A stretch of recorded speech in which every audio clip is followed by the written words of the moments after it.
नमस्कार मित्रांनो, मी गहिनीनाथ सरवडे आपलं शेती माहिती या यूट्यूब चॅनलमध्ये स्वागत करतो.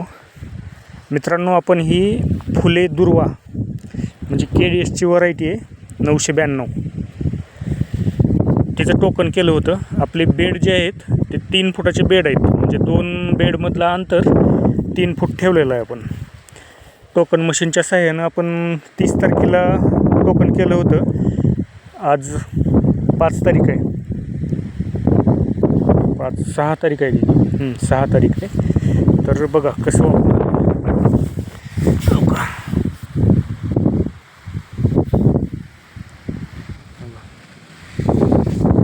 आपण एका ठिकाणी 2-3 बी पडावं अशी सेटिंग लावून टोकन केलं होतं.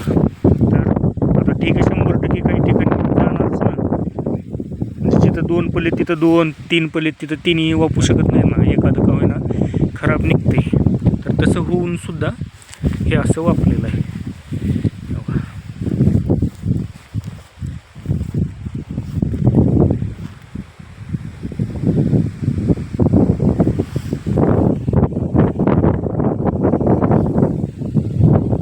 आता जसजसं वाढ होईल ना, म्हणजे थोडा टाईम जाईल तसं हे बघायचं किती मस्त दिसते. एकदम असं सोयाबीन हाताने लावल्यासारखं मोजून. आणि आपण ह्याच्या मागं म्हणजे दुसऱ्या दिवशी स्ट्रॉंग आर्म फवारलेलं आहे ह्याच्यात, म्हणजे गवत वापू नये म्हणून. स्ट्रॉंग आर्म बीजनाशक आहे, पण जे अगोदरच बी वापरलेलं असते त्याला ते काही करू शकत नाही. तर स्ट्रॉंग आर्मचा पण रिझल्ट बरा वाटायला आहे मला. अजून तर कुठं गवताचं म्हणजे नवीन उगवण झालेली नाही.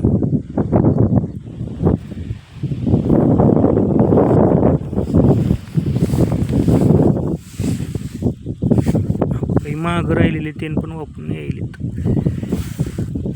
याच्यात तुम्ही अजून थोडं एक्स्ट्रा पण करू शकता, कारण कसं आहे, काही शेतकऱ्यांना दाट केल्याशिवाय करमतच नाही, असं पण आहे. पण लई अति दाट काही कामच नाही. पण याच्यामध्ये अजून एक फिरकी आहे, ह्याच्यामध्ये तुम्ही एका ठिकाणी 4 बी पण टाकू शकता. आणि आता कसं, आता ज्यांनी बेड पद्धतीनं करतात त्यांना चांगला अनुभव आलेला आहे. आता हे 3 फुटाचे बेड करा किंवा मग 4-4.5 फुटाचे करा आणि त्याच्यावर मग 3 लाईनी बी घ्या, असं पण केलं तर चालतंय बरं का.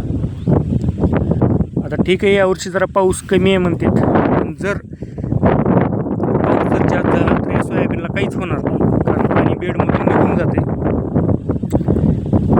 याचा मेन उद्देश म्हणजे आपण याच्या अगोदर 753 केली होती, आता यावेळेस आपण 792 आणलेली, 992 फुले दुर्वा. बघूता यावर्षी याचं पण कसं निघते का नाही.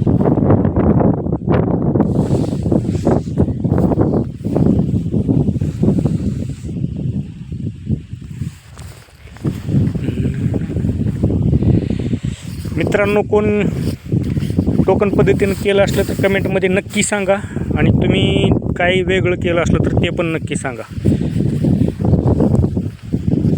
माझा मोबाईल नंबर दिलेला आहे चॅनलमध्ये, त्याच्यावर नक्की संपर्क करा. कारण काही गोष्टी माझ्या चुकतात, काही तुमच्या चुकतात. आपण संभाषण करून पण त्याचं व्यवस्थित करू शकतो. कारण कसं आहे, कुणी परफेक्ट नसतो, कुणाकडं काहीतरी वेगळी माहिती असते, कुणाकडं काहीतरी वेगळी असते. ठीक आहे मित्रांनो, धन्यवाद.